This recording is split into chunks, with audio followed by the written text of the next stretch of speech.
छोड़ देंगे हम तो पैसा मत देंगे, मेरे को मेरे बेटा दिलवा दो, मेरे बेटों की परवरिश करवा दो, मेरे बच्चे। ये रघुवीर नगर है। इस गली में हुई घटना को जो भी सुनता है उसकी आंख भर आती है और वो सिहर उठता है कि आखिर ये कैसे मुमकिन है। रघुवीर नगर में रहने वाले रुपेश अपने मासूम बच्चे का जन्मदिन मना रहे थे। उसे क्या पता था कि उसकी खुशियां चंद घंटों में ही मातम में बदल जाएंगी, और ना ही बेटे को ये अंदाजा हुआ होगा कि जो पिता आज सर पर हाथ रखकर हजारों साल जीने का आशीर्वाद दे रहा है, चंद घंटों बाद ही उस पिता का साया हमेशा हमेशा के लिए उस मासूम के सर से छिन जाएगा।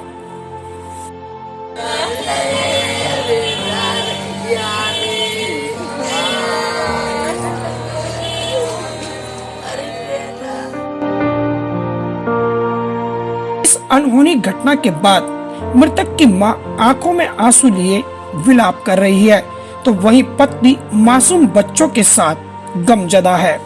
इंसानियत को तार तार करने वाली इस घटना से आज हर कोई हैरान है।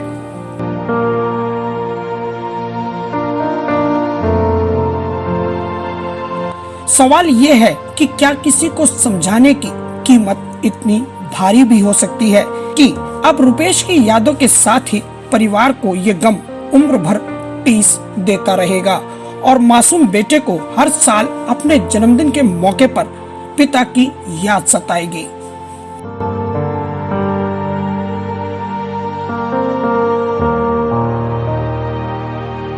दरअसल बीती रात रुपेश अपने घर में बेटे के जन्मदिन में व्यस्त थे, और जन्मदिन के बाद पड़ोस में रहने वाला परिवार यानी कि तरुण अपनी पत्नी प्रियंका से लड़ रहा था।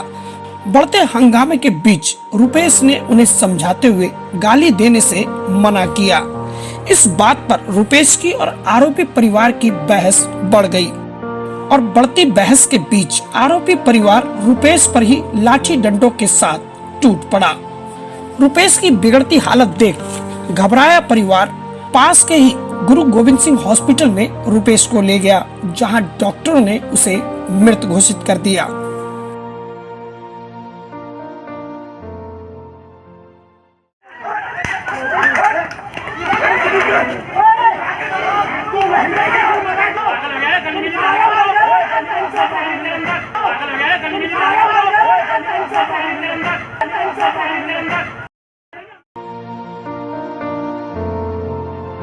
अब सवाल यह है कि आखिर रुपेश का कसूर क्या था?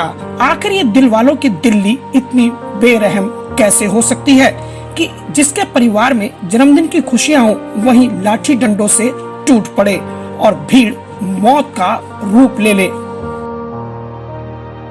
आज पीड़ित परिवार इंसाफ की मांग करता है, तो वहीं बच्चे कहते हैं कि हमें हमारा पापा लौटा दो, और पत्नी कहती है कि मुझे इंसाफ चाहिए। इन तमाम बातों के बीच पुलिस ने दावा किया है कि उसने 5 आरोपियों को हिरासत में लिया है, और बाकी आरोपियों की तलाश में भी पुलिस तेजी से जुटी हुई है। हमने बात की एडिशनल डीसीपी प्रशांत गौतम से। झगड़े की शुरुआत जो प्राइमा फेसी हम लोगों को पता चल रहा है, वो इनिशियली जो एफ ब्लॉक में तरुण नाम के आदमी और उनकी वाइफ है प्रियंका, उन लोगों का झगड़ा स्टार्ट हुआ था, और ये एक फैमिली का झगड़ा था। जो तरुण की फैमिली थी उसके विद इन झगड़ा था। तो कुछ लोग इनके जानकारी में इनके घर के नीचे भी आ गए, और इनमें आपस में झगड़ा चल रहा था। तो साथ वाले पड़ोसियों ने ऑब्जेक्शन किया कि आप इतनी रात में इतना झगड़ा कर रहे हैं, हमें परेशानी हो रही है। तो जब पड़ोसी इसके अंदर आए तो उनका उस फैमिली के साथ झगड़ा स्टार्ट हो गया, यानी कि इसमें एक आदमी की मृत्यु भी होगी बाद में इस झगड़े के अंदर। डिजीज़ का नाम रुपेश है।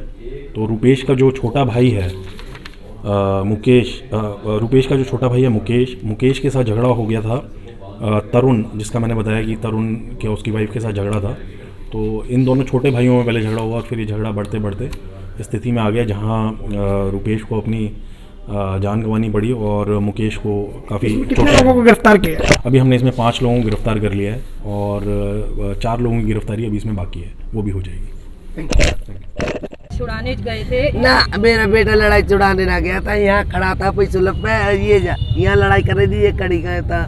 मेरा बेटा यहाँ कह रहा लड़ाई मत करो, हमारे द्वारा में गाली बंद दो, हमारे वो है रहे तई लात घूसा डंडा सब एक बेटा के सिर फाड़ दिया है मेरे का। से सहयोग मिल रहा है आपको?